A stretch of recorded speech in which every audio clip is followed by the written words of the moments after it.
Salut les amis, hello tout le monde. On se retrouve aujourd'hui pour une deuxième conférence avec Elena Danan qu'on va accueillir dans 2 minutes. J'espère que vous allez bien. Déjà plusieurs centaines de personnes connectées, superbe. Je vois dans le chat aussi, salut tout le monde. Merci aussi beaucoup pour les souhaits d'anniversaire. Salut Guylaine, Andréane, Michel, Philippe, Céline, Christine, Séraphine, Myriam, Barbara, Titoff, Chantal, etc. J'espère que vous allez bien. On est parti pour un beau live aujourd'hui avec Elena, qu'on va ajouter dans quelques instants. Juste le temps que tout le monde se connecte, si ça vibre pour vous de partager cette vidéo, cliquez juste en bas sur partager, mettez-la, envoyez-la où vous voulez, sur les groupes, sur les pages, etc. Un petit like aussi, ça aide au référencement, à ce que ce soit plus vu. Merci pour tout ça. Et donc, lundi prochain, le 29 janvier, on a un soin pour les abonnés de l'Alliance Pacifique, les abonnés mensuels, avec Marie-Christine Vibralisation, soin de la fréquence de Marie-Madeleine. Ensuite, le 31 janvier et le 7 février, on a deux conférences, partie 1 sur YouTube et Facebook et partie 2 sur Zoom pour les abonnés mensuels. C'est avec Yvan Poirier, de l'amour paradoxal à l'amour véritable. On a aussi un atelier de dessin avec le dessin neurographique qui était super intéressant la dernière fois. J'ai réinvité Fabienne Adé. Désolé pour son nom de famille si je le dis mal. Harmoniser une part de soi, c'est le thème de l'atelier. Et on a aussi un superbe invité, Philippe de Harburn, La conscience créative de l'homme nouveau. Ça va être super intéressant. Il publie d'ailleurs quotidiennement sur révélation.media. Il y a aussi un nouveau séminaire que je viens d'annoncer, de l'être limité à l'être illimité, infini et éternel, par le collectif intergalactique Semences d'étoiles. Et ce séminaire est vibralisé et canalisé par Marie-Christine, donc il est disponible sur révélation.media. Vous pouvez aller voir ici, ben justement, ici vous avez l'adresse révélation.media, révélation avec un S. Hello tout le monde, on commence dans quelques secondes. Salut Noah, salut Céline, Nathalie, Martine, Pascal, Sonia, Cassandra. Si jamais vous avez des questions, posez les questions sur le thème d'aujourd'hui, donc les contacts galactiques d'Elena. Vu qu'il y a tellement de monde, on ne pourra pas prendre les questions de tout le monde, mais on va essayer d'en prendre plusieurs et donc essayer de le garder sur le sujet. Je vais ajouter Elena et ça va être parti pour une belle conférence.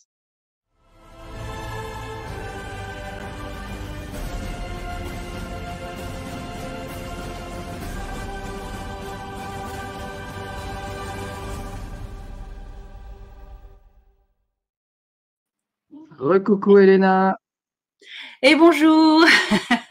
Bonjour Arnaud, ça va bonjour tout le bien monde. aujourd'hui? Très bien, merci.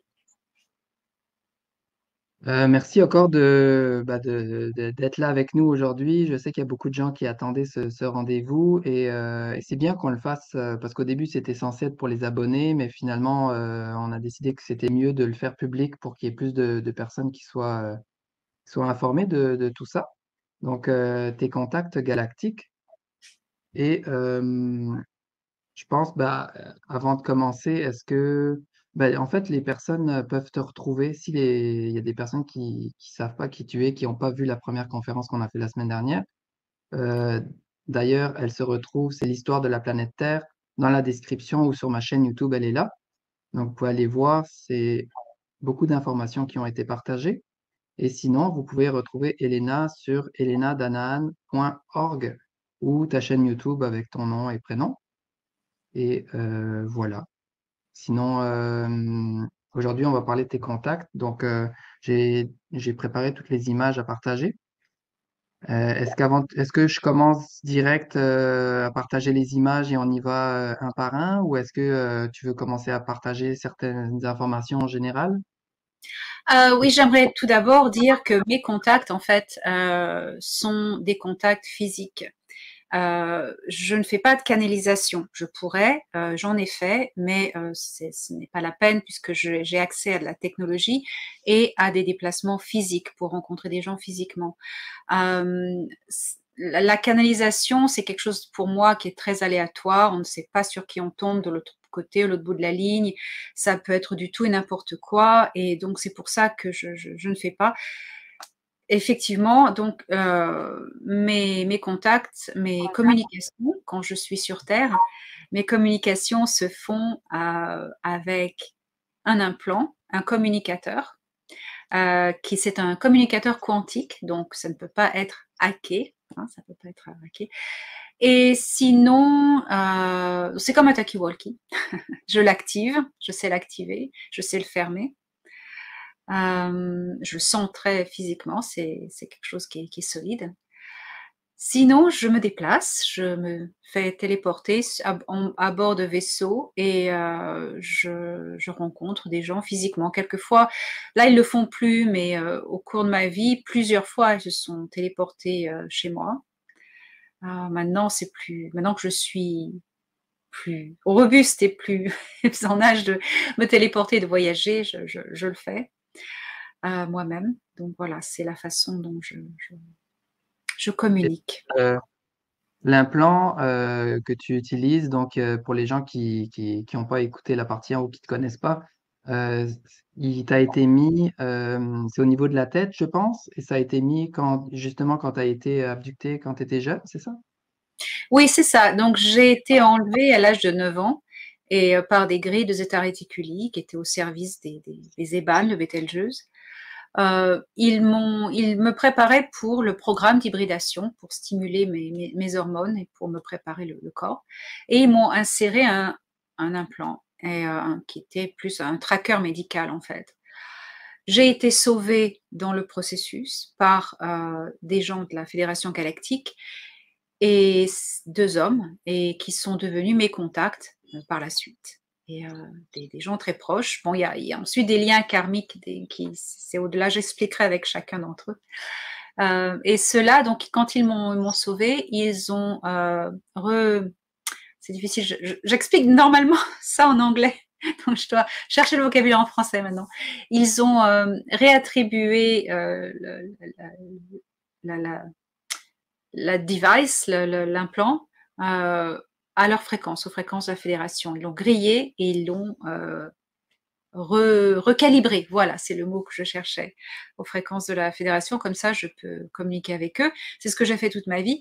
Et ensuite, récemment, quand j'ai commencé à prendre plus au sérieux mon rôle d'émissaire, ils m'ont changé la fréquence, je suis passée sur fréquence militaire. Et là, je le sens constamment, parce que c'est une fréquence qui est beaucoup plus lourde, plus forte, plus encodée. Et bon, quelquefois, c'est la charge statique est balèze, mais c'est la sécurité. Donc voilà. Et ça veut dire que tu dis que tu peux l'activer, le désactiver, mais euh, déjà, l'activer, le désactiver, est-ce que c'est quelque chose de physique, tu le fais physiquement, ou est-ce que c'est mentalement que tu peux l'activer? Et est-ce que quand il est désactivé, ils peuvent pas rentrer en contact avec toi, ou comment ça se passe? Alors, pour l'activer, j'envoie une impulsion, une impulse d'énergie statique. C'est quelque chose qui est facile à collecter avec le corps. C'est l'énergie environnante, le magnétisme environnant, on l'appelle le frill. Et je le concentre dans mon corps et je l'envoie là où l'implant est. Et vraiment en une pulsation. Et j'essaie plusieurs fois jusqu'à ce que ça clique et je sente physiquement. Et là, j'entends un bruit comme quand on allume la radio, là. J'entends ça. Et donc, il est activé. Quand ils veulent entrer en contact, ils envoient un impulse dans l'implant, un impulse électrostatique. Et donc, je sais que ils veulent me contacter, donc je vais l'ouvrir. Voilà. Comme une notification, en fait. Voilà, c'est ça. C'est ça. C'est ça. Ding. C'est un peu ça. C'est un peu ça. J'ai aussi des contacts télépathiques avec d'autres, mais j'expliquerai. Ok, super. J'ai aussi préparé quelques questions qu'on va voir au fur et à mesure, que je te poserai au fur et à mesure par rapport à leur vie quotidienne et tout ça, parce que tu sais, parfois, c'est intéressant le côté galactique, guerre galactique, tout ça, mais quotidiennement, ils font quoi? Est-ce qu'ils mangent? Est-ce qu'ils dorment? Donc, je te poserai quelques questions tout le long. Et je surveille aussi le chat. Je vais essayer de prendre quelques questions. Voilà. Est-ce que je partage la première photo, Oui, vas-y. image? Ok. Alors, j'ajoute ça ici. Tac. Voilà. Thorhan Eredion. Thorhan Eredion. C'est mon contact principal. Nous sommes aussi liés nous faisons partie du même groupe d'âmes. Nous sommes partenaires et c'est lui qui m'a sauvé de l'abduction des gris. Il a été en contact avec moi toute ma vie. Il était capitaine de vaisseau et pilote à l'époque. Et il est monté en grade. Il est maintenant haut commandeur sur un vaisseau de guerre qui est en orbite autour de la Terre, le XL6 ou Excelsior, comme les soldats de Solar Warden l'appellent. Thoran Eredion donc m'a sauvé et voilà, c'est ce que je peux dire sur lui. Il a été rencontré par d'autres personnes. Je connais d'autres personnes qui l'ont rencontré, notamment Dani Anderson, qui est une dame anglaise qui organise, la créatrice du GSIC, hein, Galactic and Spiritual Informer Connection. Il est venu la voir chez elle. Elle me l'a décrit, c'était tout à fait lui. Il est venu pour prendre contact avec elle. Aussi, Jean-Charles Moyen l'a rencontré physiquement à bord de l'Excelsior. Je rencontre Jean-Charles aussi quelques fois là-haut. Donc, la façon dont Jean-Charles a décrit Thoran, ça m'a fait pleurer. C'était tellement lui. C'est incroyable. Donc, voilà, c'est Thoran Eredion. Pléiadien de Taygeta. Donc, vous savez que Taygeta, Alcyone, tout ça, c'est des noms que l'on donne de la Terre. Hein. Ce sont des muses de la mythologie grecque. Ce ne sont pas les vrais noms de ces étoiles tels que l'appellent les locaux. Hein. Les habitants du système solaire de Taygeta ne vont pas vont pas dire on est de Taygeta, on est de Ashara. Ashara, c'est c'est le nom de leur étoile. Alcyone, c'est Jahaya. Jahaya, c'est voilà, c'est donc ils se présentent comme ça. Quand vous êtes en contact avec des extraterrestres, toujours demandez d'où ils viennent et qu'ils vous disent le vrai nom de leur étoile et de leur planète. Parce que si vous insistez à dire un nom terrestre de la mythologie grecque, latine ou arabe, il y a quelque chose qui ne sent pas bon derrière. Voilà. Voilà. Donc tu peux passer au prochain, au suivant. Est-ce qu'ils vieillissent comme nous? Il y a une question de Marie-Soleil. Alors, oui, mais alors ils vivent beaucoup plus longtemps, plusieurs centaines d'années. Je sais pour les Erahel de la planète Hera, comme Thor-Han. Ils vivent ça dépend, ça peut aller de 500 à 900 ans. Ils vont rester bien physiquement, assez jeunes, jusqu'à peut-être jusqu'au dernier siècle, et ensuite ils vont âger, mais lentement, lentement, lentement. Voilà, donc voilà. Oups, j'ai cliqué sur le mauvais endroit. Attends, je vais mettre la deuxième. Valorian Nekoyoran. Valnek, otherwise known as Valnek. Valnek was... oh, pardon, je parle en anglais. Valnek, connu sous le nom de Valnek, son vrai nom c'est Valorian Neek Oyoran. Il est de Epsilon Eridani, la planète Amarak de Epsilon Eridani, Star System. C'est un ami d'enfance. Je le connais depuis que j'ai 9 ans. Il faisait partie de l'équipe qui m'a sauvée. Il était pilote sur le vaisseau de Thoran. Et Valnek est quelqu'un qui m'est très cher. C'est un ami cher. Et il y a... bon, le problème, c'est qu'en ce moment, il y a une espèce de scam, il y a une personne qui prétend être en contact avec lui qui ne l'est pas. Et là, c'est l'occasion vraiment que j'ai pour dire cela. Mes contacts personnels ne communiquent qu'avec moi. Il y a une raison pour cela, c'est pour préserver l'information. Imaginez si, par exemple, Valnex se mettait à dire je communique avec n'importe qui veut communiquer avec moi. Alors, n'importe qui pourrait dire oh, mais j'ai une communication avec Valnek et passer des informations erronées ou un contre-agenda pour me discréditer. Et c'est ce qui se passe actuellement avec cet homme, Valnek, qui a dû quitter la Fédération Galactique. Il avait un poste de commandeur, pas de haut commandeur, mais de commandeur à l'époque, en novembre 2021. Non, c'était actuellement en octobre, ça s'est passé. En octobre 2021, il a dû quitter la fédération, il a été remercié parce qu'il y avait une personne qui utilisait son nom sur Terre et ça portait confusion. Donc, il y a eu une grande histoire et il a été muté dans un système solaire assez loin d'ici, toujours dans cette galaxie. Il est maintenant gouverneur de colonie et il est très heureux. Voilà. Donc voilà, c'est quelque chose dont j'insiste. Les gens me critiquent, disent oui, mais pourquoi elle est la seule à communiquer avec ces gens-là? Ben voilà, je l'ai expliqué pour préserver l'information, mais ces gens-là ne sont pas la totalité de la Fédération Galactique ou de tous les habitants de la galaxie. Tout le monde peut communiquer et avoir des contacts. Voilà, ceux qui essayent d'avoir des contacts prétendre avoir des contacts avec les miens, il y a un agenda derrière et c'est pas sympa. Voilà. Voilà, donc ça c'est Valnek. Il rit très peu. Il est très c'est un peu comme un vulcain, en fait. Voilà, un peu comme un vulcain. Il a des yeux indigo, violets, magnifiques. Voilà, c'est comme un vulcain. Imaginez Monsieur Spock qui rit jamais. Mais voilà. Je vais passer au suivant. Anax. Ah, chaque fois que je vois son visage, je fais Anax. Tout le monde fait ça. Pour ceux qui connaissent, qui ont entendu parler de Anax.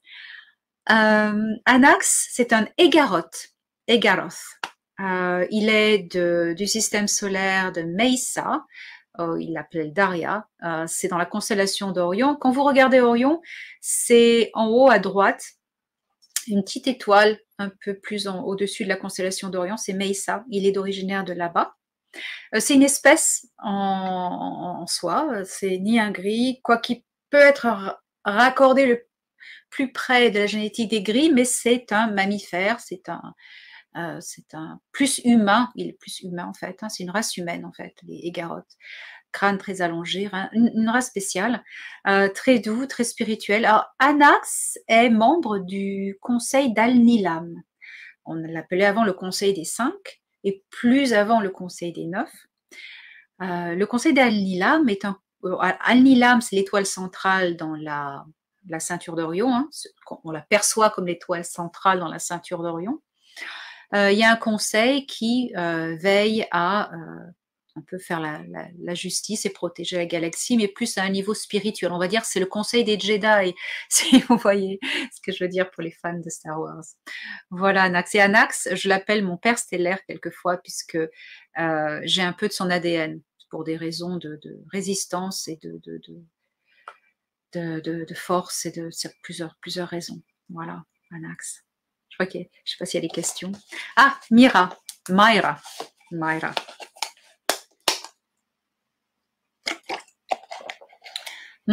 elle était aussi dans l'équipe qui m'a sauvée, c'est la médic.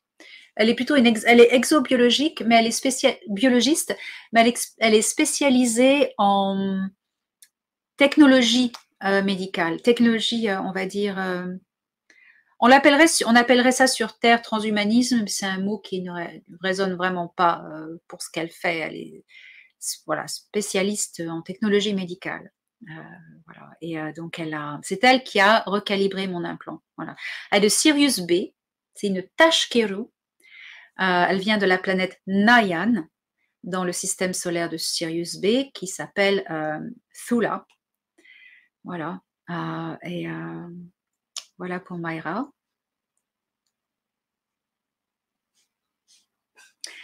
Merkak est un Télosien. Il vient d'Alpha Centauri et de la planète. Alors, il est originaire de la planète Silo, qui est Alpha Centauri, Star System.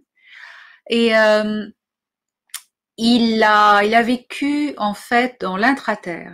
Et donc c'est pour ça qu'en tant que colonie d'Alpha Centauri, on les appelle les Télosiens. Voilà, donc Merkak est un Télosien.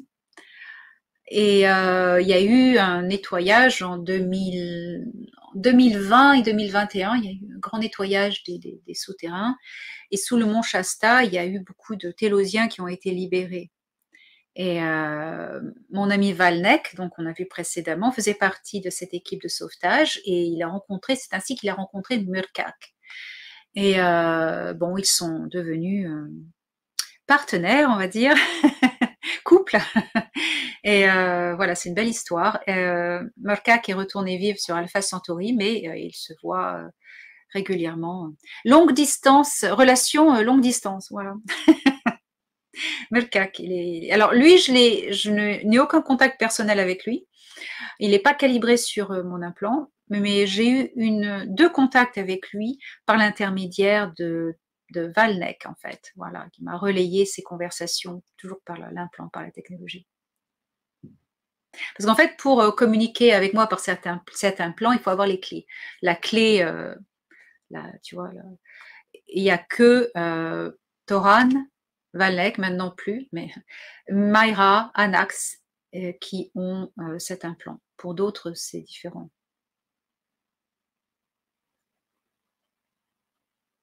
Ah, mais oui, voilà encore. Maintenant, j'ai aussi accès aux communications par l'implant avec lui. Lui, c'est Jen Han Eredion. C'est le jeune frère de Thor Han Eredion. Il est terraformeur. Alors, terraformeur, ça veut dire que activateur de monde, de vie, terraformeur, je ne sais pas comment traduire ça. Il a fait ses classes dans une université dans les Pléiades, Manahu, qui est au Manahai, la main des Pléiades. Il travaille maintenant sur Mars. Il est à Aries Prime. Après avoir travaillé dans une colonie d'Alpha Centauri sur Mars, il a été muté à Aries Prime, qui est une ancienne cité qui appartenait à la flotte noire qui a été chassée de notre système solaire.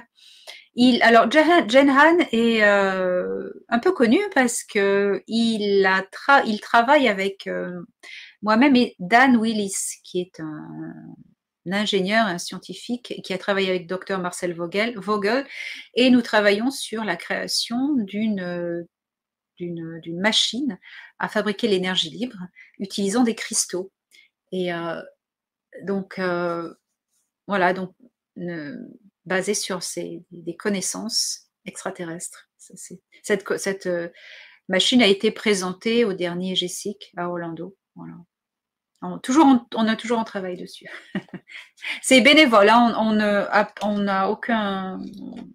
gagne aucun argent dessus. Même c'est déjà offert au public sur mon site et sur le site de Dan Willis, The Web Matrix, et quelques industriels qui veulent le fabriquer, bienvenue. C'est pour tout le monde. Voilà, prochain. Ia, mon vieil ami. On se connaît depuis tellement longtemps, depuis plus de 400 000 ans. Mais oui. Ia est un anar. Les Anahim sont aussi connus comme Anunnaki. Ia a été connu sur Terre comme Enki. C'est le prince héritier d'un empire galactique, l'empire Anahim. Il est généticien, il est alchimiste cosmique. Il est à bord de son vaisseau, il vit sur son vaisseau le Nibiru en ce moment. Le Nibiru n'est pas une planète. Alors, il y a une planète originale, mais qui est dans une autre dimension. Ça n'a rien à voir. Elle reste là-bas. Elle ne va pas quitter son système solaire. C'est n'importe quoi. Nibiru est un vaisseau spatial. Le Nibiru, en rapport avec la Terre, est un vaisseau spatial énorme. Hein. C'est à peu près de la taille de la Lune. Et Ea habite dessus. Il l'a créé. C'est son créateur, son père. Ea est un être absolument plein d'amour, qui rayonne de l'amour. C'est un créateur. Il travaille sur la fréquence de l'amour. Il peut être considéré comme un maître ascensionné. Il est très puissant, très sage. Et il a été en fait victime des manigances et des manipulations de son demi-frère Enlil autrement appelé Yu. Yu a détruit la Terre, Enlil a détruit la Terre en 9600 avant Jésus-Christ, enfin, en envoyant un météorite dans la couche polaire du nord, du pôle Nord. Enfin, c'était quand même, il y avait la fin d'un âge glaciaire à ce moment-là. Ça a créé des inondations sur toute la planète. Et Ea a fait tout son possible pour empêcher cela. Quand il a vu qu'il ne pouvait pas empêcher cela, la destruction de la Terre, il a sauvé le plus d'humains qu'il pouvait. Mais il a été battu. Hein. Ce n'est pas un chef de guerre. Ea est de retour avec les échantillons génétiques de la race humaine, la race humaine de la Terre, pour réparer une dette karmique au nom de sa famille. C'est très courageux, parce que c'est toujours ça. Il a toujours été le gentil, entre guillemets, qui a toujours essayé de sauver la Terre, et il répare la dette pour sa famille. C'est quand même admirable. Quel honneur. Il y a beaucoup d'honneur dans son cœur. Il a été à l'origine de la création de Adam ou Adapa et de la lignée des patriarches. Il a mis de sa propre génétique. Et Jésus, voilà, le Yeshua, voilà. Et puis maintenant, il y a énormément de gens qui sont héritiers de sa génétique aussi sur cette terre, hein, parce que toute cette lignée s'est multipliée, accrue et s'est multipliée. Voilà. Avec le retour d'Ea, c'est le retour de la conscience christique. Voilà, c'est une question de fréquence et de vibration, c'est sa vibration. Il est là pour nous assister, et il ne viendra pas sur Terre pour plusieurs raisons. Et c'est un vieil ami, nous sommes très proches, nous avons été très proches, et j'ai été très heureuse de le retrouver. Il a repris contact avec moi en septembre 2021, juste avant que la flotte des Seeders revienne dans le système solaire. Voilà. Et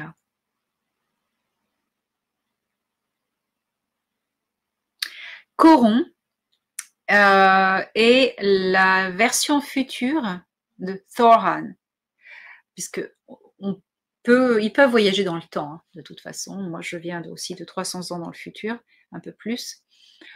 Coron est une future incarnation de Thoran dans une autre galaxie, dans le système d'Altea, et il a pris contact avec Thoran et avec moi en 2020 pour faire un travail particulier. C'était l'écriture de mon livre A Gift from the Stars, le don des étoiles. Voilà.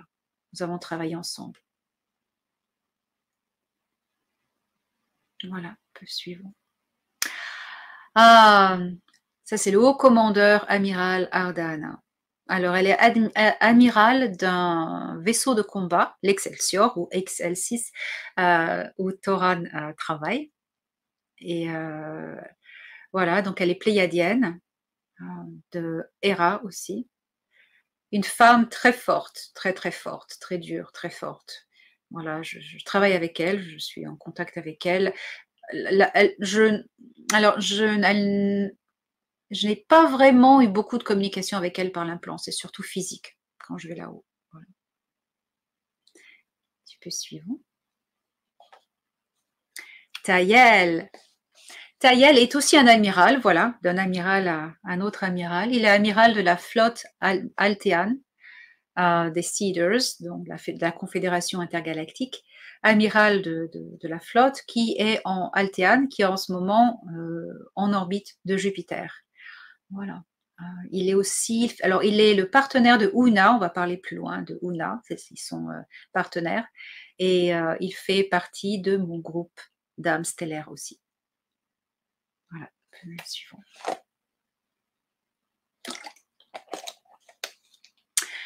Gillian, c'est la femme magnifique du commandeur ambassadeur Val Thor. On le connaît aussi comme Valiant Thor. Elle est vénusienne, mais elle a une forte génétique de Sirius B, Tashkero. Voilà. Elle est très gentille, elle est adorable. Elle travaille dans la diplomatie, elle a une fonction diplomatique. Voilà, elle a été sur Terre. Quand Valtor est venu sur Terre, il y a une photo d'elle. Quand on voit cette photo en noir et blanc avec ces trois personnages, la blonde, c'est elle. Voilà. Suivant. Et voilà son époux, Valtor, ou Valiantor. Valiantor, c'est une interprétation de son nom. Hein, c'est Val, et comme Valnek, Valorian, c'est un nom qui est assez courant dans les humains. C'est comme Thor, comme Val, c'est assez courant. Alors Valtor est venu sur Terre en tant que, pas encore ambassadeur, en quelque sorte, mais il était là il est venu dans les années, en 1957, pour aider le président Eisenhower à former une action de résistance contre les gris, les nébous. Alors ça, c'est une longue histoire, je sais, faire court. L'administration d'Eisenhower avait signé avec pas Eisenhower, son administration, le MG-12, avait signé avec les gris, les grands gris, pour la domination de la Terre, en fait. Hein. Les gris ont fait des abductions en échange de technologie qui n'a pas vraiment été donnée, pas un succès au niveau technologie, mais par contre les abductions, plus d'1 million de personnes par an, ça y allait. Et la Fédération Galactique était venue avant et avait dit au gouvernement, ne signez pas avec ces gens-là, vous allez vers votre perte. Eh bien, Eisenhower a dit, oui, non, on ne signe pas avec eux, il n'y a aucun problème. Moi, je passe un contrat avec vous, la Fédération, pour protection. Mais l'administration d'Eisenhower a signé derrière son dos avec les gris, une année après, en 1955. Et donc, en 57, Valtor arrive et il dit il va aider Eisenhower à créer un système de défense et à essayer d'avoir ces accords défaits, quoi, hein, démantelés. Mais ça ne va pas marcher, ça va faillir. Et donc, Valtor va pas mal travailler à créer les programmes spatiaux secrets positifs avec l'US Navy. Hein. Ça avait déjà commencé au début, dans le fin des années 40, mais avec la Fédération Galactique, Valtor va venir pour vraiment tout booster et voir comment on peut s'organiser, parce que là, il y a quand même un changement. Il est reparti. Maintenant, il ne travaille qu'avec les hauts gradés des gouvernements, les hommes politiques, et il n'est absolument pas en contact avec des civils. Et ça, je dois préciser. Il y a aussi encore un autre. Toran aussi, hein, il y a des gens qui disent qu'ils sont en contact avec Toran. C'est n'importe quoi, c'est du délire. Et bien là aussi, Valtor n'est pas en contact avec des civils. Voilà. Et les gens, il y a même des gens qui se font passer pour lui, qui parlent au téléphone avec un gros accent américain. Les gens de la Fédération Galactique apprennent l'anglais académique. Donc, ils ont un accent certainement pas américain, un accent assez pur, avec des accents un peu sophistiqués anglais. Voilà. Et c'est leur accent. Voilà pour Valtor. Tu peux passer au suivant. Alors oui, on va arriver à ce personnage. Valtor, il n'est pas, voilà. Alors, il n'est pas en contact avec moi non plus. Ok. J'ai été en contact avec Valtor physiquement, une fois par relais technologique, mais physiquement, je l'ai rencontré physiquement à bord du vaisseau et 2 fois sur Vénus. Voilà, où je suis allée physiquement. Alors, ce beau jeune homme, c'est Akvaru. Il est maintenant ambassadeur sur sa planète, Ta'aliara. Akvaru était un rebelle Tal de la planète Ta'aliara dans le système d'Alcyone, qu'ils appellent Jahia. Il était rebelle contre son gouvernement, le Tal Shiar. Et oui, Star Trek et de la divulgation. Mais oui, Tal Shiar.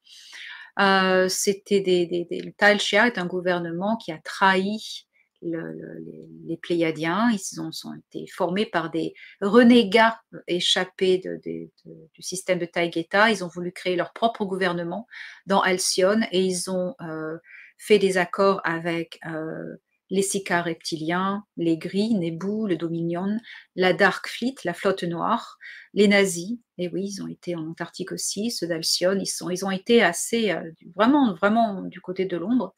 Et Agvaru est un civil normal qui s'est rebellé, il voulait changer la vie de sa famille, il voulait changer l'histoire, il était très courageux, il a vu qu'il n'a pas pu y arriver, donc il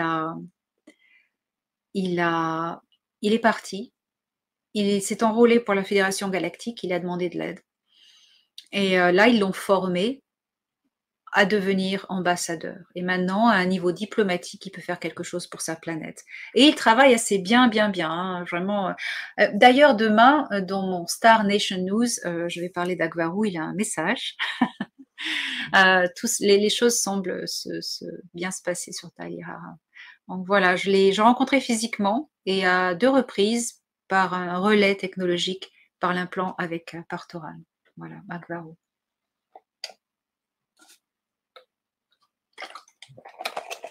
Shaya, Shaya est la sœur aînée de Toran et Jenan. Elle vit sur la planète Hera et elle est technicien dans un générateur. Voilà. Donc j'ai pas trop de contact avec elle. Je l'ai vue 2 fois. Voilà, c'est tout. Voilà, Shaya. On va passer au prochain. Angun habite sur Jupiter. Alors, je ne sais plus si c'est 6e ou 7e densité. C'est un marchand de textile. Et sa race, c'est les Al-Mahoulouk. Ils ont fabriqué un tissu qui peut traverser les densités, qui peut être solide dans toutes les densités. C'est comme une ceinture interdensité. Là, c'est carrément un tissu et ils font grand commerce de ça.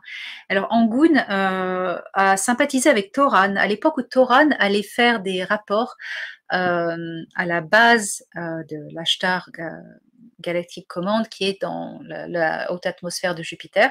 Et c'est là où il a rencontré Angun. Voilà, ils sont devenus potes. Toran, il est très sociable, il se fait des amis, souvent des marchands. Il aime bien, il est très curieux, connaître les modes de vie, entendre les ragots de part et d'autre de l'univers. Donc, je rencontre des fois ses amis marchands, c'est ça, c'est intéressant pour moi aussi, il me les présente. Bon voilà, Angun, marchand de tissu textile, Al-Mahoulouk. Ah, Denethor, il a sauvé la galaxie. On n'en parle pas assez, mais c'est un héros. Haut commandeur Denethor. Denethor ou Denethor, c'est en 2 mots, Denethor. Il est, comment dire, commandeur scientifique. C'est là, il a le poste de haut commandeur scientifique à bord de l'Excelsior. Alors c'est lui qui va s'occuper de la connexion Alliance terrestre avec le programme Solar Warden.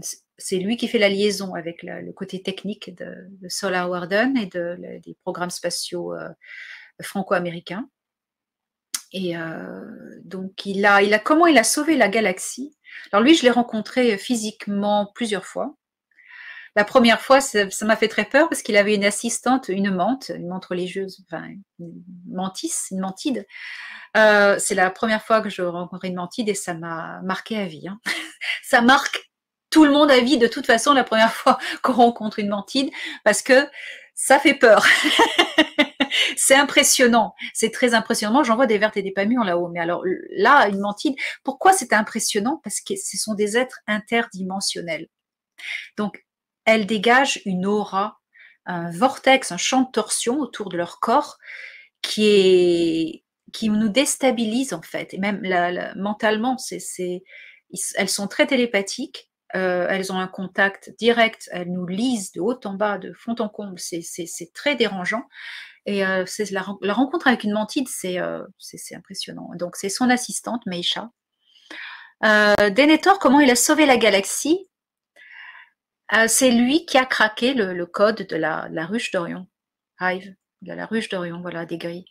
La Fédération Galactique a fait prisonnier des grands gris, des Eban de Betelgeuse, des officiers qui s'échappaient de la base de Dulce, Nouveau-Mexique. Et ils ont réussi à les attraper d'une telle manière que ça, c'était une grande première.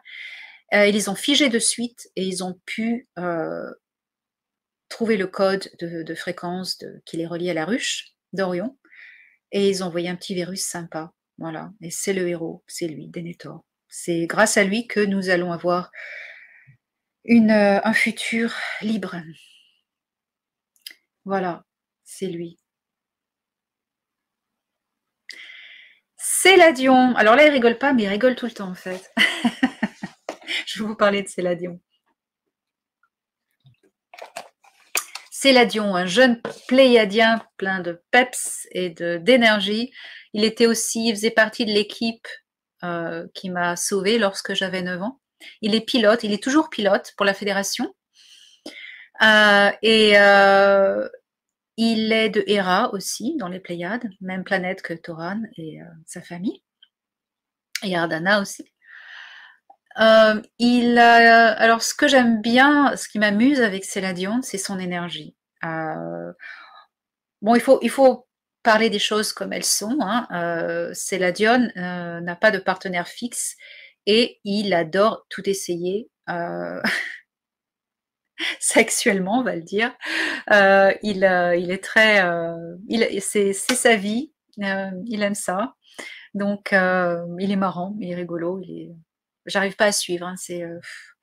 Voilà. Alors, il est actuellement. Alors, il était toujours aux ordres de Thoran. Ils étaient très très bons amis, toujours très très bons amis. J'ai passé d'ailleurs 2 mois avec eux sur Neptune. J'en parlerai un autre jour. Mais il disait à Thoran, oui, alors j'étais sous tes ordres, je commandais un vaisseau scout ship, un vaisseau de reconnaissance, tu commandais et je pilotais, j'étais toujours le pilote. Maintenant, je vais commander un vaisseau beaucoup plus gros que tous les vaisseaux que tu as commandés, et plus gros que ta flotte. Parce que Thoran est haut commandeur, il a une flotte aussi. Alors on a rigolé, mais en fait, on n'a pas trop rigolé parce que Céladion a demandé une mutation sur Neptune, dans une station minière. Et en fait, il conduit un cargo, un énorme cargo qui transporte des minerais depuis cette station-là, entre les anneaux de Neptune et la surface de Neptune. Et il s'éclate, il adore, il conduit son gros machin. Et voilà, c'est Céladion, mesdames, bourre des cœurs, voilà ce qu'il y a à dire sur lui. Le prochain, tu peux passer au suivant.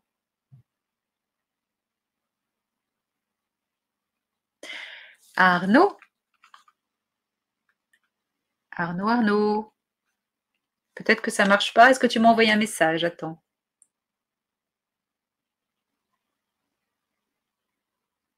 Non.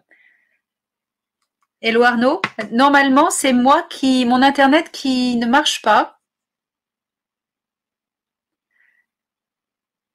Et là, c'est le tien. Bon, eh bien, écoutez, je continue à parler alors. Je vais vérifier le live. Est-ce que je suis sur le live ou je n'y suis pas? On va voir juste, je vais aller sur YouTube. À la rigueur, commentaire. Est-ce que, alors. C'est bon, je suis là. Ah, le voilà, le voilà, le voilà. Je pense que c'est moi. La connexion Internet s'est coupée. Attends, je vais remettre le partage d'écran. Est-ce que moi, je passais toujours? Est-ce que tout le monde pouvait me voir? Je vais regarder les commentaires. C'est bon déjà que ça soit pas... cliquez sur l'icône dans l'écran. OK. Attends, je vais partager l'écran. Tac.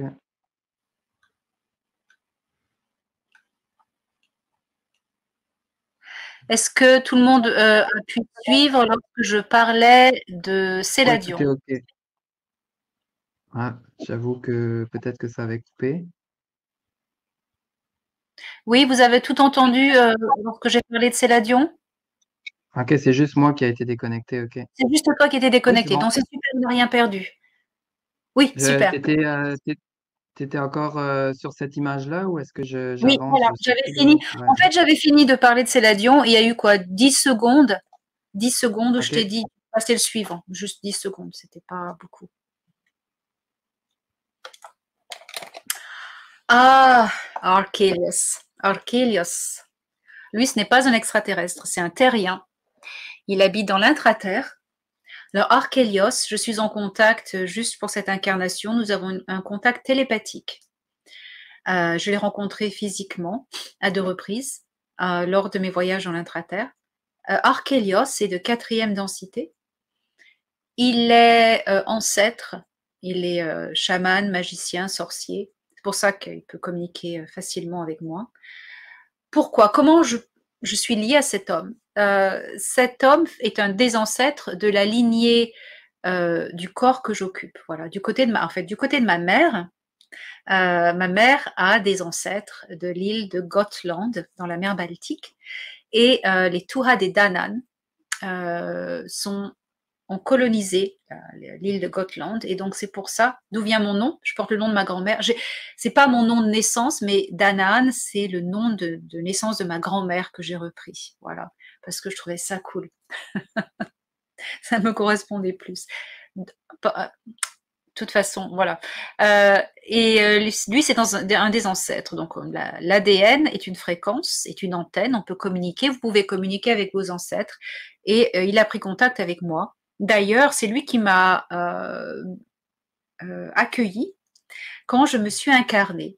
Quand mon âme est venue pour m'incarner dans le fœtus, dans le ventre de ma mère, Archelios m'a accueilli. Il m'a dit voilà, je suis Archelios, je veille sur cette lignée, je suis le gardien de cette lignée et tu vas t'incarner dans cette femme. Tu vas venir au monde dans cette femme et je serai toujours là pour te guider, te protéger. Il l'a été, il l'a été. Oui, voilà. C'est l'Archelios, il est un être magnifique, voilà, très puissant, très puissant. Il m'a fait connaître le monde de l'intraterre, il m'a fait connaître le chamanisme, il m'a fait connaître la magie terrestre. Superbe. Et c'est lui qui m'a inspiré à poursuivre des études de druidisme. Voilà, c'est grâce à lui. Voilà. Là, il y a une question, je ne sais pas si tu vois la question. En dessous, Marie-Claire, est-ce que c'est lui le magicien dont tu parles dans ton livre? Quel livre? Eh ben, j'en ai écrit beaucoup. Peut-être que tu pourras, Marie-Claire, tu pourras peut-être Euh... le dire dans le chat. Oh non, je sais, Marie-Claire, c'est Chandora. Oui, je me suis inspirée d'Archelios pour créer le personnage d'Arwell. Oui, oui.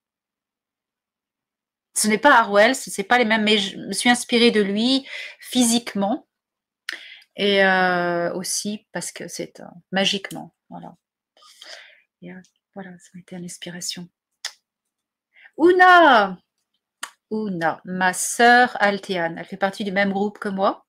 Donc c'est la compagne de Tayel qu'on a vu plus tôt, l'amiral Altéane. Elle est Altéane de la planète Emeria dans le système d'Altea, dans la galaxie NGC 7331, qui est visible à travers la constellation de Pégase. C'est là d'où je viens aussi. Nous sommes sœurs d'âme, sœurs, voilà, de groupe d'âme. Et Una est l'émissaire, elle fait le même travail que moi, mais pour les Altéans.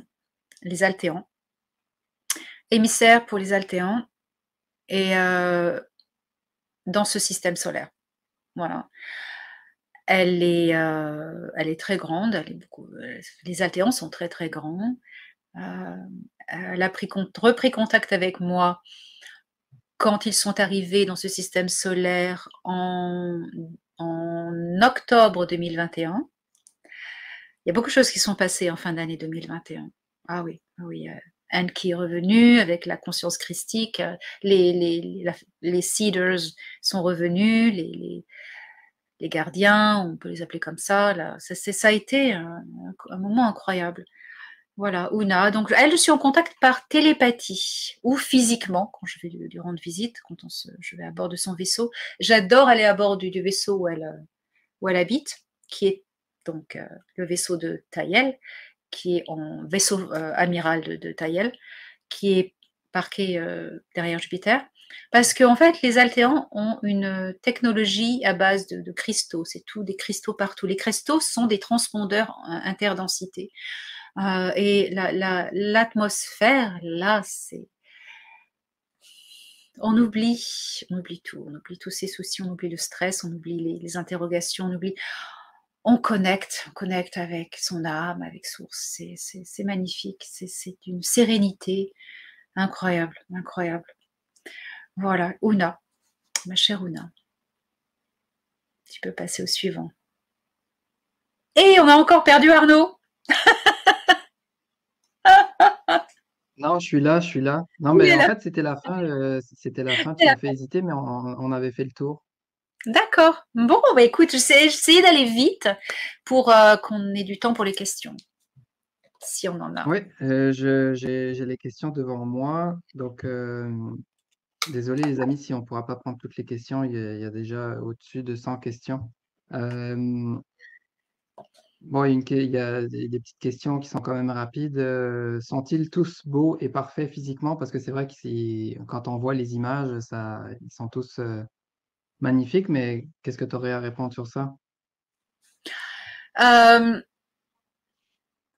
c'est une question de génétique en fait. Ils ont la technologie pour réparer leur génétique. Voilà.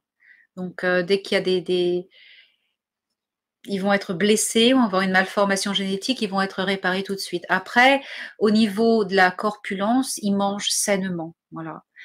C'est très rare. Alors, dans les civilisations évoluées, c'est rare de voir des gens gros, en fait, à moins que ce soit la morphologie de la race, bien sûr, hein, parce qu'ils ont une alimentation qui est adaptée à leur physiologie. Pas sur Terre. Sur Terre, on nous bourre de poison, de gras saturés, de sucre, de poison. C'est pour ça que sur Terre, il y a beaucoup de gens qui ont trop de poids et c'est pas en accord avec leur physiologie, tu vois. Il y a qu'à regarder au début du siècle sur Terre, les gens étaient minces. Voilà. Euh, mais il y a ça, l'alimentation, la génétique. Prochaine question. Il y a plusieurs personnes qui demandent, pourquoi pas des vraies photos, c'est des images. Donc, elles viennent de où ces images-là? Si tu peux un peu expliquer pour clarifier pour les gens. Merci. Alors, ces images, c'est de la digital art, c'est de l'art digital que j'ai fait à partir de mes portraits, des dessins. Euh, je ne montrerai pas de photos parce que ce n'est pas mon rôle. Mon rôle n'est pas de montrer des preuves de divulgation. Cela viendra d'autres personnes. Il y a un plan qui doit se dérouler. Et si j'amenais des preuves plus physiques, plus concrètes, je ne serais plus là pour en parler. Voilà, c'est pas le moment. On me protège, hein, j'ai de très grandes protections, mais il y a eu des glitches, hein, j'ai été tirée dessus, on m'a tiré dessus plusieurs fois.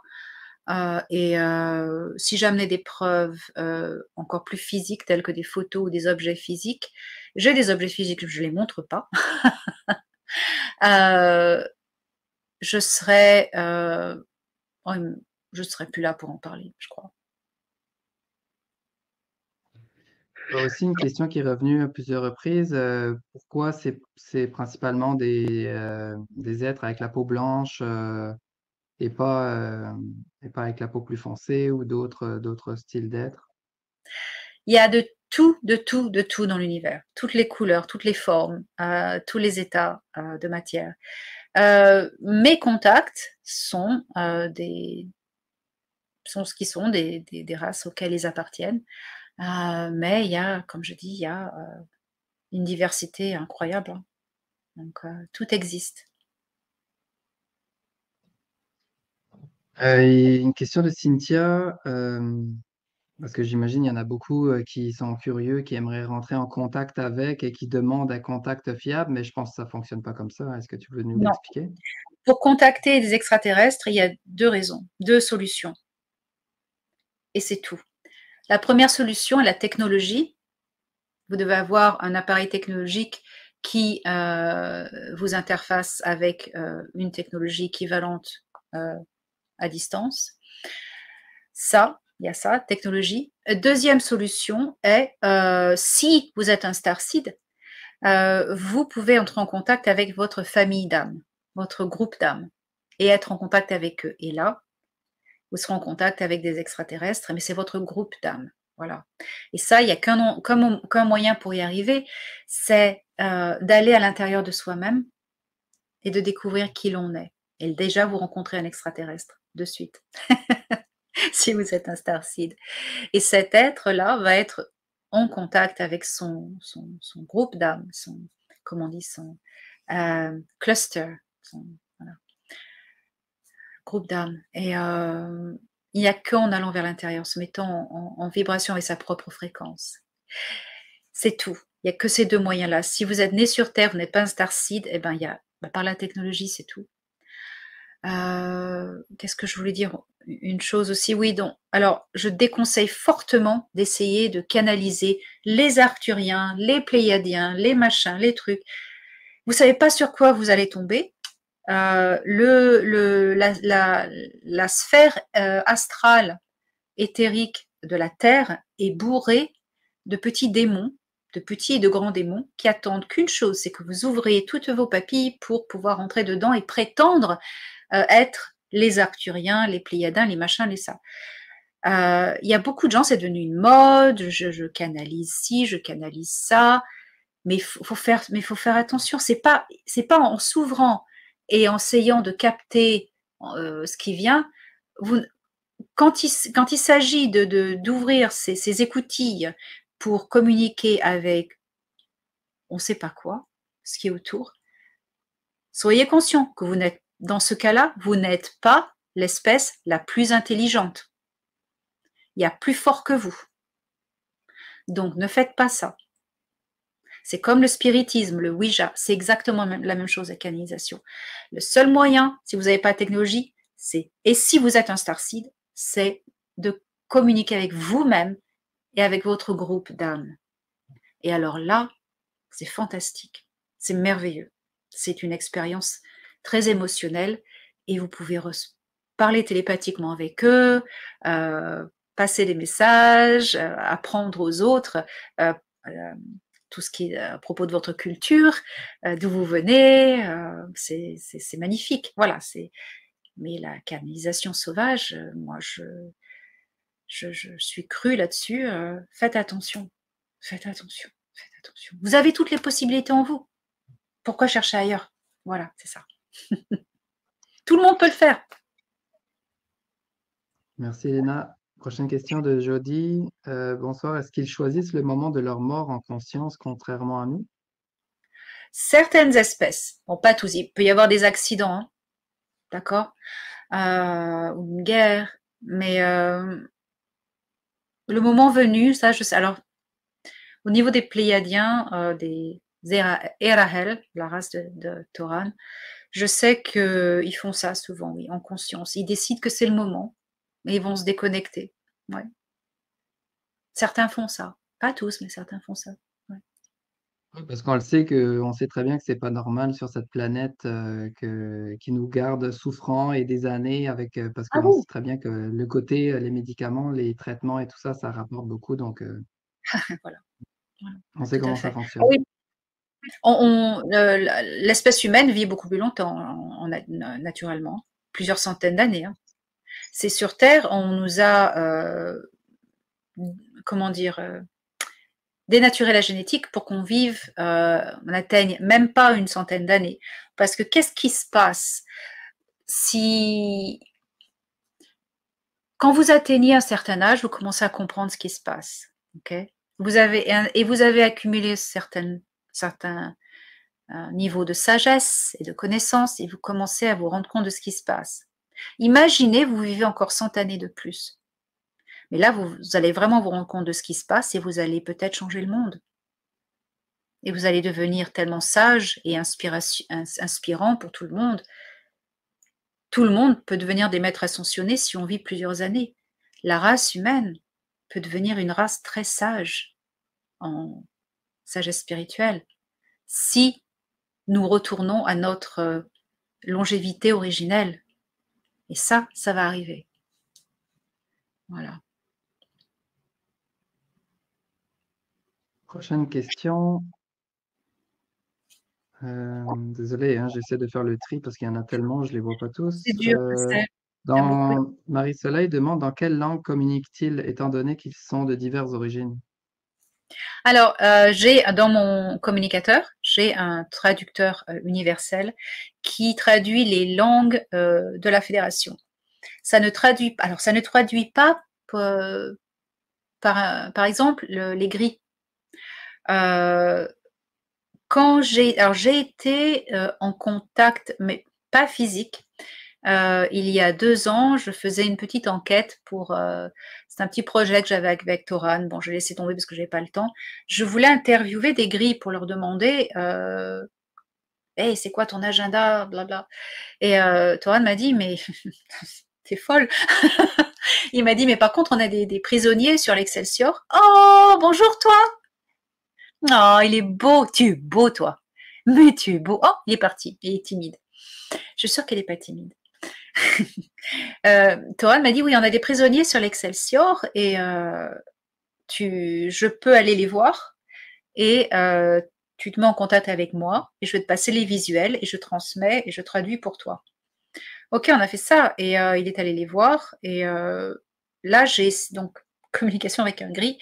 Le gris était derrière dans une cellule de prison avec un champ de force, mais je le voyais quand même au travers et Toran communiquer avec lui. Et alors, moi, ce que j'entendais, comme c'est une langue qui n'est pas enregistrée dans mon implant, tout ce que j'entendais, c'est des cliquetis, comme ça. C'est comme ça qu'ils parlent, comme les insectes, un peu. Et, et, et j'entendais Toran lui parler comme ça. Et il se parlait. Et Toran, après, me disait, oui, il a dit ci, il a dit ça. Alors, c'était... Il y a des langues, c'est surprenant, hein, c'est surprenant, c'est surprenant. Il y a des langues, c'est parler, il y a des langues qui sont parlées et télépathiques en même temps. Alors Valtor fait ça, c'est très perturbant, on a du mal au début, mais après on s'y fait. Et il y a des gens qui sont que télépathiques. Et puis après, il y a des gens comme Una. Una, elle peut parler physiquement. Mais moi, ça va être décodé en anglais dans mon implant parce que j'ai instauré l'anglais comme langue de traduction puisque mon travail est en anglais pour la public anglais, donc je vais directement passer les messages tapés en anglais. Ce que j'entends ou je vois. Alors, Una et les altéans, c'est un système plus élevé de communication. C'est comme les dauphins un peu. Ce sont des ondes cérébrales qui sont des fréquences porteuses d'informations. Les informations vont venir par bundles, par paquets, comme des idéogrammes. En fait, c'est des hologrammes. Et ça, bon, donc il y a une histoire, des images, des sensations. C'est comme des microfilms, en fait.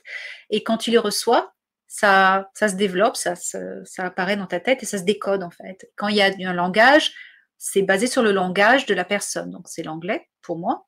Et voilà. Et alors, il y a une distorsion temporelle aussi. Des fois, c'est des histoires qui peuvent durer 10 minutes et que tu les assimiles en 2 secondes. Voilà. C'est très spécial. C'est très spécial. Il y a ça, c'est les manières de communiquer que moi, je connais, auxquelles j'ai eu affaire. Après, il y en a d'autres que je ne connais même pas. Mais il y a de tout hein, dans l'univers, comme je disais. Merci Elena. Prochaine question de Rahan. J'aimerais savoir comment ces galactiques et les galactiques en général choisissent leur métier, profession, emploi dans leur monde et au sein de la Confédération. Ah oui, alors, je peux parler pour la Est-ce que est-ce qu'en sortant du collège, ils vont voir une conseillère d'orientation? Enfin, la conseillère d'orientation, c'est la naissance en fait. On va déjà voir, alors quand une âme arrive, un enfant arrive, on va tout de suite essayer de déterminer, dès qu'on peut, qui il est et quelle est sa mission et quels vont être ses intérêts, quelles sont ses capacités, ses aptitudes en fait. Et on va essayer de développer ça. Bon, il y a un savoir de base général, bien sûr, mais avec l'accent sur ça, sur ces attributs-là. Alors après, il y a des écoles par sujet. On va les envoyer dans des sujets où les mêmes enfants vont étudier différents enfants vont étudier la même chose en fait, même sujet. Donc voilà.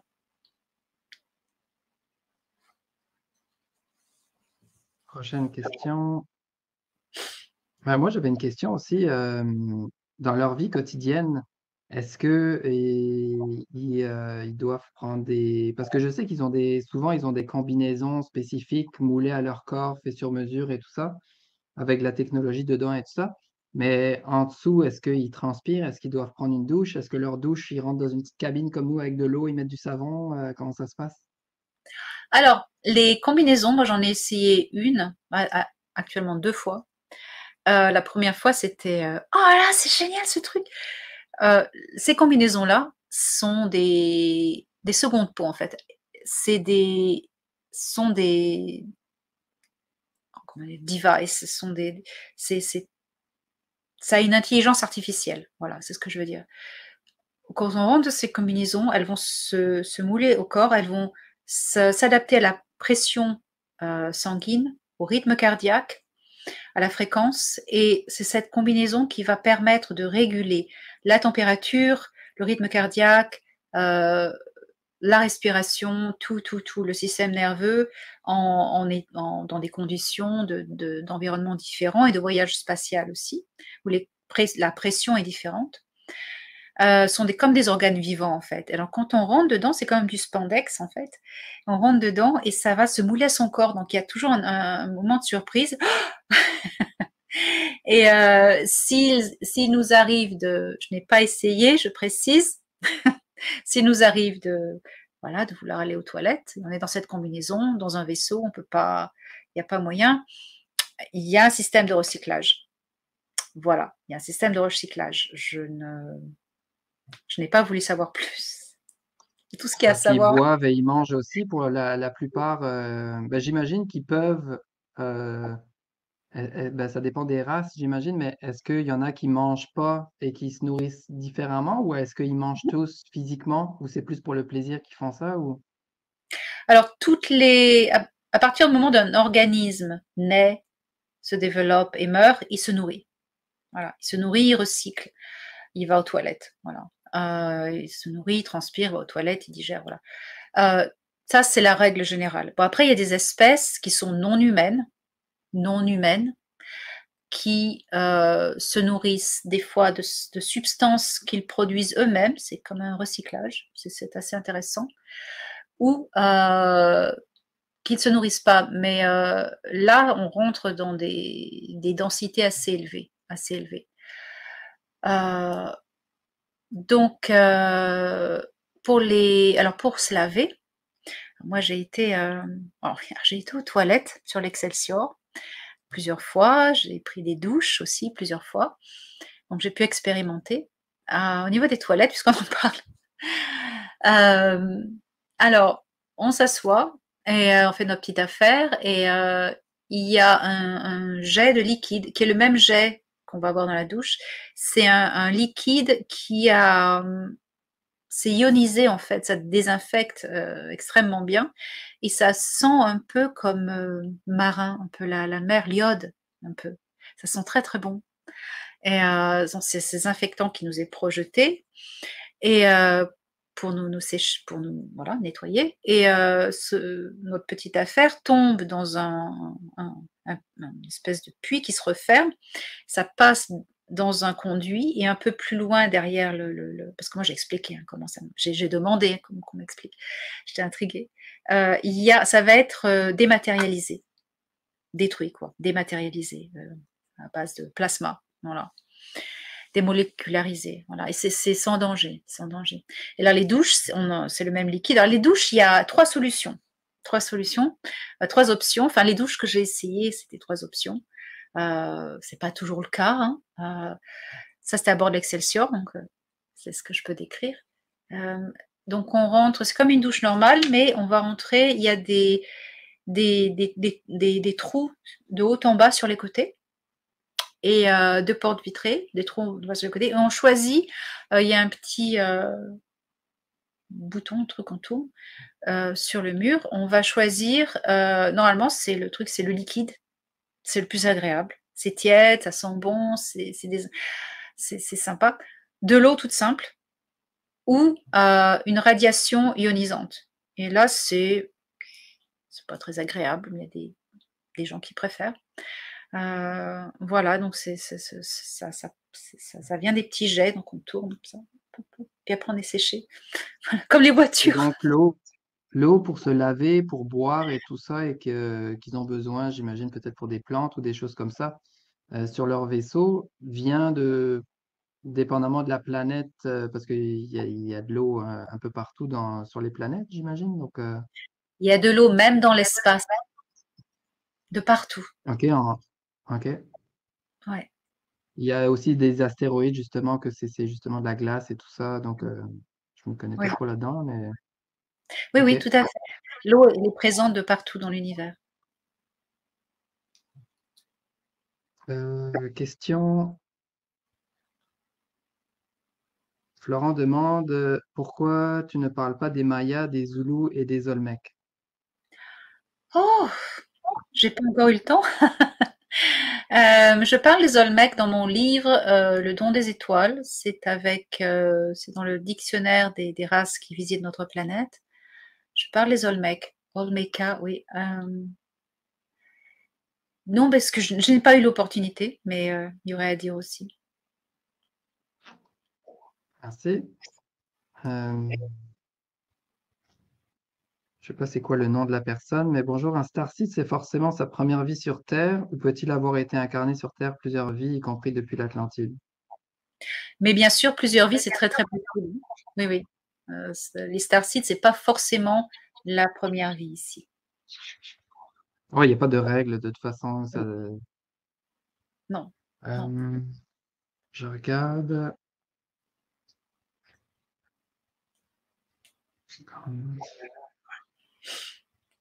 Quelqu'un demande, Claire demande quand aurons-nous accès au medbed de guérison?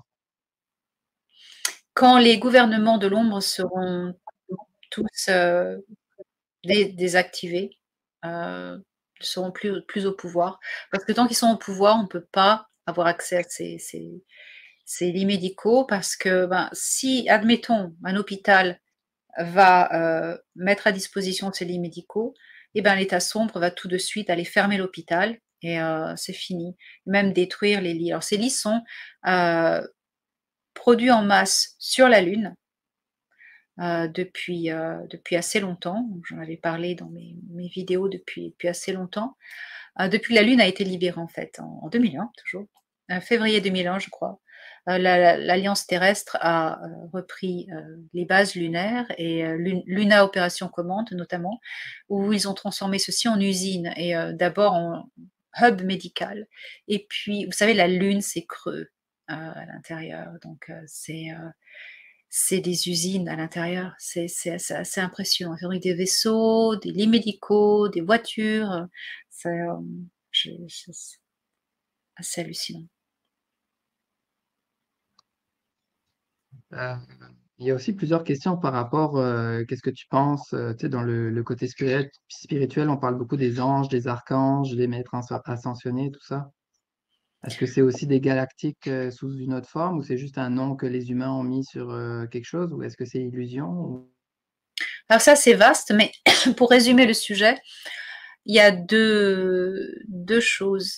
Euh, Premièrement, les extraterrestres de la race de Tauran, par exemple, Pléiadiens, Alpha Centauriens, Sirius, ont été pris pour des anges parce que dans le passé, parce que les gens ne savaient pas que c'était des extraterrestres et même la notion, c'était impossible quoi. Hein, quand on croyait encore que la Terre était plate ou que la Terre tournait que le Soleil tournait autour de la Terre, on pouvait pas vraiment comprendre que qu'il y avait des gens sur d'autres planètes. Donc, ils se faisaient passer pour des anges, voilà. Ils se bon, ok, d'accord. Ça passait mieux. Mais il y a des vrais anges. Alors, le deuxième point, c'est qu'il y a des vrais anges. Ce sont des êtres éthériques, non incarnés, qui font partie des plans éthériques de la Terre. Ils sont au service de la Terre, gardiens de la Terre, sont des gardiens terrestres, sont des esprits terriens. Après, il y a des esprits plus vastes dans l'univers, mais par rapport aux anges que l'on connaît, toute l'angiologie, comme on dit, ce sont les anges attribués à la Terre.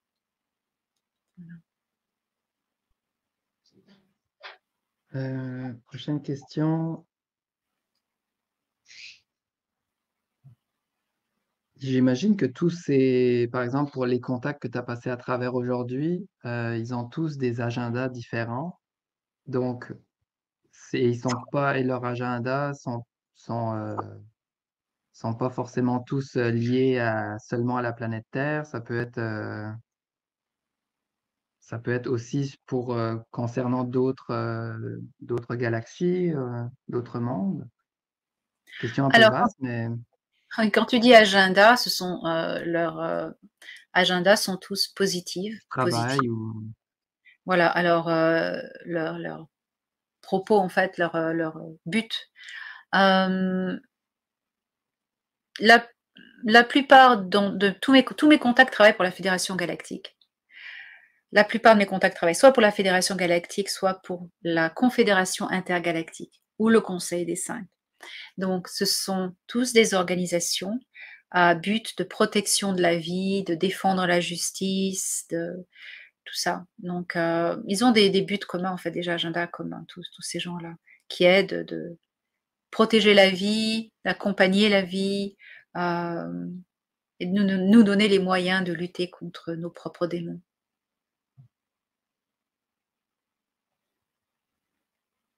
est-ce que, leur taille, est-ce que est semblable quand même à aux humains? C'est-à-dire, bah, je sais qu'il y en a certains qui sont quand même plus grands que les humains, mais est-ce que c'est quand même notre taille ou le double de notre taille? Ou est-ce que, vraiment il y en a qui sont tout petits?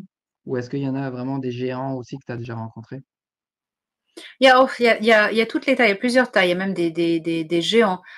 Euh, Ia, ou Enki, est très grand. On va dire que quand je suis physiquement sa présence dans mon corps physique, je lui arrive ici. Euh, Una et Taïel, des Altéans, sont assez grands aussi. Bon, Una, je lui arrive ici. Bon, je suis assez grande, je fais 1,70 m, donc voilà. Elle fait peut-être 2 mètres de haut, on va dire. 2 mètres de haut, Una. Euh, et puis après, non, Toran, il est à peine un peu plus grand, il doit faire 1,80 m, 90, 1,90 m, je pense. 1,90 m, ça c'est la race des Ahel. Myra, de Sirius B, elle est plus petite que moi. Elle doit faire 1,60 m, ou voilà, à peu près. Puis après, il y a des plus en plus petits, hein, plus en plus petits, plus en plus grands. Voilà. Il y a de tout, comme je disais. Heu, est-ce qu'ils font tu sais, c'est des petites questions qu'on me posait aussi dans les derniers jours. Pose cette question à Elena, c'est quoi leur habitude de vie? Est-ce qu'ils font du sport? Est-ce que, comment ça se passe dans leur quotidien, en dehors de leur mission, on va dire? Oui, ils ont une activité physique. Alors, je peux parler de Toran parce que je connais bien sa vie. Tous les matins, il va faire une activité, mais vraiment dès qu'il se réveille, c'est une espèce de yoga qui est plus élaboré, un peu plus spirituel. On va dire une espèce de tai chi, mais sans tous les mouvements comme ça. C'est vraiment comme une méditation avec des gestes très simples et dans les limites du corps.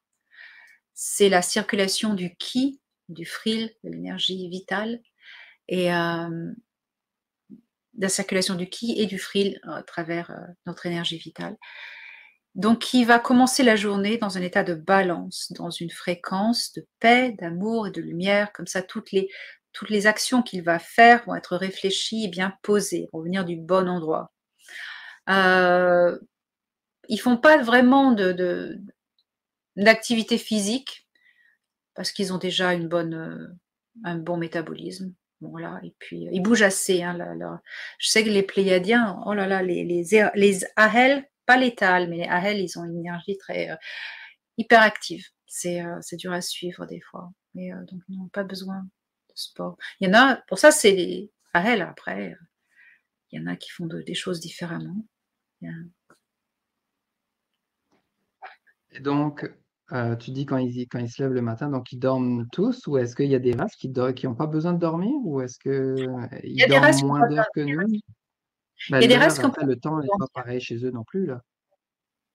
Non, il y a des races qui n'ont pas besoin de dormir, ce ne sont pas des races humaines, mais tous les humains ont un cycle régénératif de sommeil, plus ou moins long, qui est calé sur leur planète d'origine. Voilà, puisque leur corps est fait de la même matrice, des mêmes éléments que leur planète d'origine, et au niveau minéral et au niveau électromagnétique, ils sont calés sur leur rythme jour-nuit de leur planète d'origine, où ils sont nés, où les ancêtres de leur corps ont vécu. Donc ils ont cette horloge biologique interne qui est réglée sur leur planète de naissance. Où qu'ils aillent dans l'univers, ils vont avoir sommeil au bout de tant d'heures, et ils vont devoir dormir tant d'heures. Voilà, où qu'ils soient dans l'univers. Voilà. C'est comme, par exemple, quand on voyage sur la Terre, on a différents décalages horaires. Ben on est induit à garder notre cycle de sommeil. On devrait le faire. Mais ça, c'est ce qui se passe sur Terre, c'est une erreur. On devrait avoir un temps planétaire. Et ça viendra. Ça viendra. Voilà donc, calé sur leur planète de naissance. Et est-ce que, on en a parlé un peu plus tôt, je pense, mais est-ce qu'ils parlent tous avec leur bouche ou est-ce que c'est beaucoup plus télépathique? Ou ils peuvent faire Euh, les deux? Bah, c'est en fait ce que j'ai répondu plus tôt. Il y a des races qui parlent seulement avec la voix. Il y en a qui sont vocales et télépathiques. Il y en a qui sont que télépathiques. Ça dépend des races.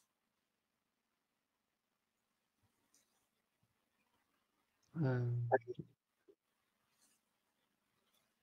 Rose demande comment il voit notre avenir à court terme, le nettoyage de notre planète, de la pollution, la corruption, la violence, etc. Alors, les extraterrestres positifs se sont occupés des extraterrestres négatifs, on va le dire comme ça. Il y a un grand nettoyage qui a commencé depuis 2020, qui s'est terminé en 2022. Un nettoyage de tous les reptiliens, les gris, tout ça, tout ce qui était envahisseur, qui n'était pas de ce monde, qui n'avait rien à faire là, ont été enlevés. Il y a eu des grands nettoyages par l'Alliance terrestre sur Terre, des grandes guerres dans l'espace, il y a eu la libération de la Lune, la libération de Mars. Tout cela s'est passé en 2021 et 2022. J'en parle beaucoup dans mon livre Nous serons toujours là, We Will Never Let You Down.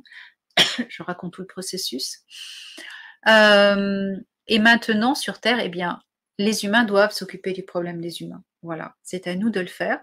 C'est à nous de se rebeller et de se monter contre nos propres démons, d'arrêter de les nourrir, d'arrêter de répondre quand ils nous envoient des messages de peur, d'arrêter de nous faire empoisonner, de vraiment devenir la résistance, arrêter d'être distrait.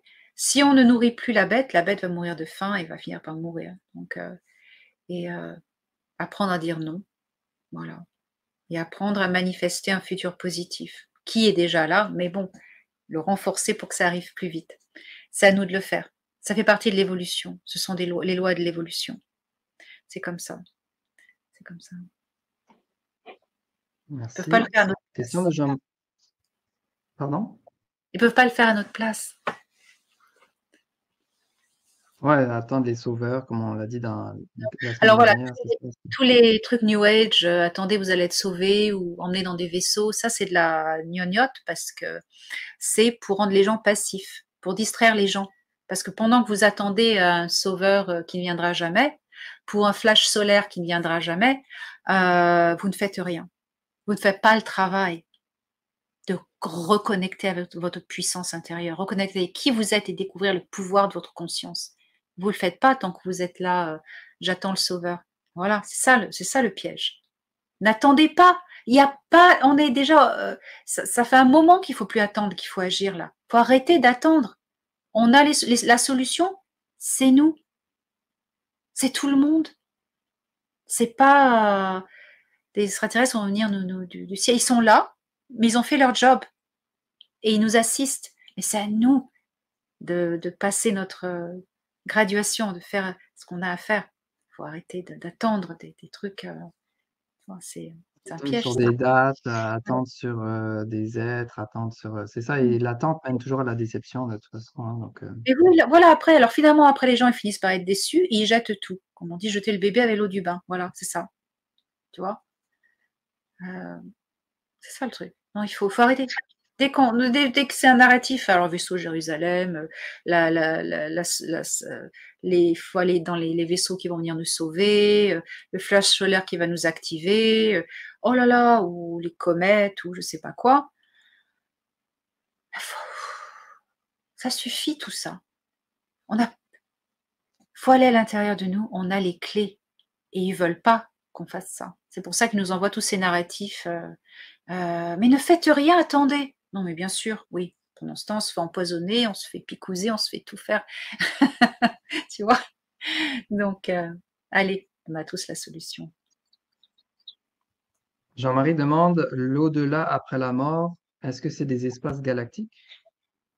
Ah, alors, bien sûr, nous sommes éternels.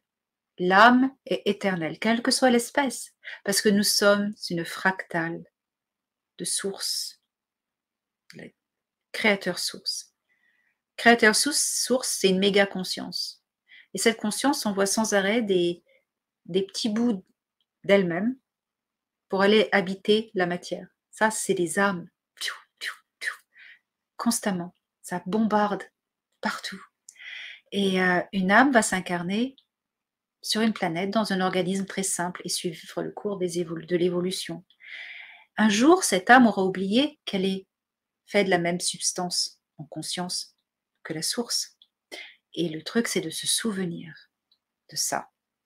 Et quand on se souvient, quand on va vers nous-mêmes, on est dans la même vibration que la source créateur, que Dieu en fait. On n'a pas besoin de religion, on n'a pas besoin de culture, on n'a pas besoin de prêtre, pardon, on n'a pas besoin de religion, on n'a pas besoin de prêtre,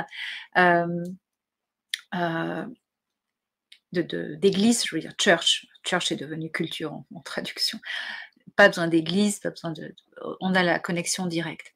Quand on sait ça, voilà, il y a ça. Quand on va quitter ce corps, qui est un avatar temporaire, on va se rendre compte qu'on est cette âme qui a cette fréquence, qui est faite de la même matière co-créative que Dieu, que la source. Et là, on va choisir de se réincarner ou pas. Alors, ça, c'est... Il y a une loi cosmique, un système. C'est chaque planète a son cycle de couche éthérique, cycle d'incarnation. On va se réincarner toujours sur le même monde jusqu'à ce qu'on ait atteint un état d'éveil de conscience, de développement de conscience, qui va nous donner la possibilité de nous incarner sur alors une autre planète de choix, de son choix, ou dans une autre galaxie, peu importe, parce qu'on aura atteint une maturité de conscience. Alors à ce moment-là, quand on arrive à ce stade-là, on peut choisir deux choses quand on se décorpore. On va se décorporer, et qu'est-ce qu'on voit? On voit, c'est ça, ça nous prend là, on voit la matrice de réincarnation de la Terre, c'est-à-dire le tunnel quantique qui va nous reprojeter projeté dans la matrice éthérique de la Terre. On va être ce qu'on appelle les limbes ou un endroit intermédiaire. C'est un grand tourbillon vert et avec un son, c'est incroyable. Et ça, c'est la matrice de la Terre. Chaque planète, c'est un vortex qui va nous reconnecter. Alors, on peut choisir de se reconnecter, de ne pas quitter la matrice terrestre et de continuer à nous réincarner sur Terre. Et dans ce milieu intermédiaire, on va rencontrer les gens qui nous attendent, qui sont décédés avant nous. Les gens, les animaux, ils sont là, hein, nous attendent, s'ils veulent nous attendre. Des fois, ils continuent leur chemin, mais en général, quand il y a des liens d'amour très forts entre humains ou animaux, on s'attend. On fait un bout de chemin ensemble après, encore. Voilà, on continue encore ensemble. On peut, voilà. Mais alors ça, et si on a atteint le niveau de conscience qui nous rend capable de devenir un starseed, d'aller nous réincarner sur notre planète, la seule chose qu'on a à faire, c'est tourner le dos, et là on voit l'univers. Si vous tournez le dos au grand tourbillon, vous voyez l'univers. C'est magnifique. Et là, vous choisissez où vous voulez aller. et vous allez y aller. Et vous allez entrer en contact avec un nouveau tourbillon, un nouveau vortex de la planète, vous allez vous incarner. C'est ça. Après, il y a encore un truc, c'est que quand on est déjà un starseed incarné ici, et on va se décorporer, ben pareil, on peut choisir de retourner dans le cycle d'incarnation de la Terre, c'est pas fou, ou se retourner et là, retourner à la maison, retourner dans votre planète matrice originelle. Vous avez le choix. Voilà. Il y a une question de Jean-François. Qu'en est-il des intraterriens? Les intraterriens, c'est un monde fascinant. Ce sont des gens de plusieurs origines. Il y a beaucoup de peuples indigènes de la Terre qui sont passés dans la 4e dimension, même plus, qui sont réfugiés sous terre à l'époque, quand il y a eu des époques de grandes guerres, de grands cataclysmes autour de... il n'y a pas eu seulement 9600 ans en arrière, il y a eu 20 000 ans en arrière, il y a eu 35 000 ans en arrière, il y a eu des cataclysmes, il y a eu des guerres, et les gens sont réfugiés et sont devenus des peuples de l'intraterre. Mais il y a aussi des colonies extraterrestres, il y a beaucoup d'alpha centauriens, beaucoup d'alpha centauriens, on les appelle les télosiens, où ils ont des différentes branches, des différents noms, ils s'appellent différemment aussi. Je ne vais pas tous les nommer, mais voilà. Voilà pour ceux de l'intraterre.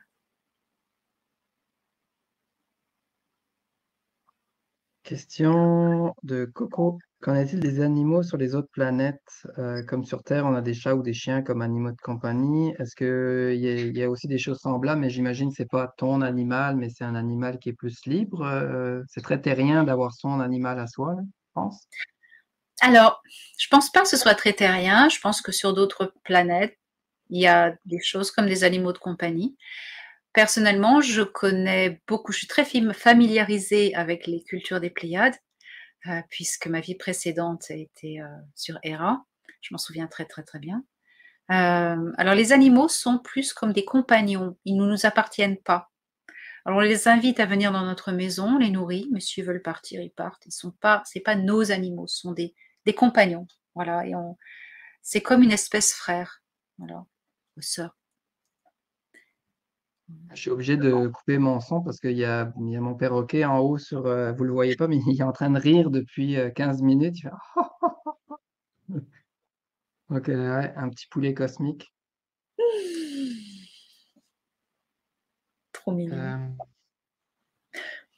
Qu'est-ce que je voulais dire aussi? Et donc, sur leur planète, pour les contacts que tu connais, est-ce que eux, ils ont sûrement des... Parce que je sais qu'ils ont beaucoup d'humour aussi là-haut. Ils jouent, j'imagine. Ils ont des divertissements. Quel genre? Est-ce que tu sais? Est-ce que tu l'as déjà vu? J'ai vu, alors pour toujours parler des Pléiades, j'ai vu alors ils ont des activités physiques, où ils aiment beaucoup la nature, ils vont beaucoup aller en randonnée, ils font des pique-niques, beaucoup. Ils aiment beaucoup les randonnées, voilà, ils aiment beaucoup la nature. Mais ils ont aussi des jeux de société quand ils sont à bord des vaisseaux. J'ai vu des trucs, c'est bizarre. C'est comme un cinéma, mais c'est holographique. Alors ils vont s'asseoir tous en rond autour d'une sphère et la sphère va projeter des images, une histoire holographique. Mais en général, c'est pas des créations artistiques cinématographiques comme on a sur Terre. En général, c'est des documentaires. Voilà, ils apprennent. C'est toujours à but d'apprendre, d'apprendre, d'apprendre. Il y a ça que j'ai vu, des documentaires historiques souvent, ou sur d'autres choses qui se passent dans la galaxie.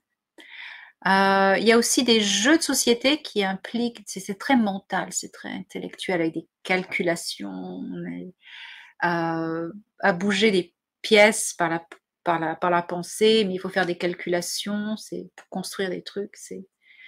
Oui, ils ont des jeux. Il faut bien s'occuper hein, Et sur ça. ouais, c'est ça. Et côté intime, est-ce que quand ils conçoivent la vie, est-ce que leur rapport sexuel, est-ce qu'ils doivent vraiment avoir un contact ou est-ce que ça se fait différemment? Il me semble que j'avais déjà vu des infos là-dessus il y a quelques années, mais je pense que c'était euh, pas forcément de contact, je sais pas. Alors, encore une fois, tout existe dans l'univers. Mais en ce qui concerne les humains se reproduisent par contact physique. Il faut qu'il y ait une fécondation physique d'un ovule par un spermatozoïde. Il faut que ça se passe à un moment donné physiquement. Voilà. Même si on utilise la technologie holographique pour le faire, ça va être physique.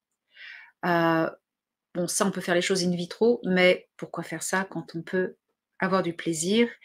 Et quand on atteint un certain développement en conscience, on se distance du côté impulsion animale et on va plus développer la beauté sensorielle, énergétique et sensorielle de l'acte d'amour. D'ailleurs, ils disent pas faire l'amour, ils disent partager l'amour. Voilà. Ça va impliquer l'esprit, le mental, les émotions et la sensualité.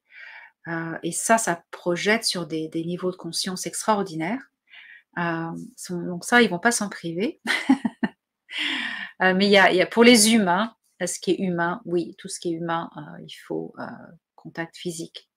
Même si c'est un in vitro, il y a un contact de toute façon.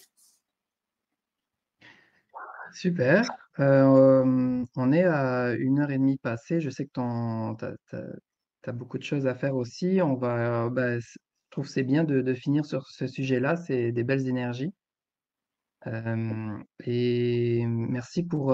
Il y a pratiquement 1000 personnes en direct. Merci à tous de votre présence. Merci Elena pour toutes ces informations. Merci pour vos questions, les amis.